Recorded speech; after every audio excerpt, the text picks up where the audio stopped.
ঘোড়া চড়তে আমার প্রচণ্ড ভয় লাগে, কিন্তু ঘোড়া চড়া দেখতে আমার প্রচুর ভালো লাগে। কয়েকটা শঙ্খ নিলাম, এখানে চলে এলাম সমুদ্রে ঘুরতে অনেকদিন পর। তো তোমরা পুরো ভিডিওটা দেখতে থাকো, আশা করি তোমাদের ভালো লাগবে। সমুদ্রের উপর দিয়ে যখন প্লেন যায় আর সমুদ্রের মাঝখানে যখন জাহাজ থাকে আর সমুদ্রের মধ্যে উঁচু নিচু ভয়ঙ্কর ঢেউ থাকে, তখন কীরকম লাগে বলো একবার। সেটা যারা সমুদ্রের পাড়ে ঘুরতে আসে তারাই একমাত্র জানে, ওই ফিলিংসটা অসাধারণ।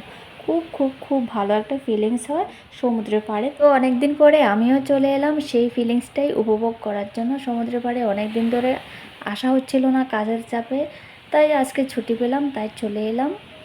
আজকে না, মানে কালকে এসেছি আমরা সমুদ্রের পাড়ে একটু ঘুরতে। সমুদ্রের পাড়ে যখন আসি না, সমুদ্রের ভয়ঙ্কর ঢেউগুলো দেখে আর উপরে প্লেন দেখে, মাঝখানে জাহাজ দেখে, আশেপাশে প্রচুর মানুষ দেখে না, পুরো যে সারা সব সময় যে কাজ করার যে একটা টায়ার্ডনেস থাকে না, ওটা কিন্তু একদম চলে যায়। তো চলো তোমরা পুরো ভিডিওটা দেখো, আশা করি তোমাদের ভালোই লাগবে। আর সমুদ্রের পাড়ে কিন্তু চারপাশে কিন্তু অনেকগুলো বড় বড় পার্ক আছে। যারা আমার আগের ভিডিওগুলো দেখেছো অবশ্যই তোমরা জানো।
ठीक है।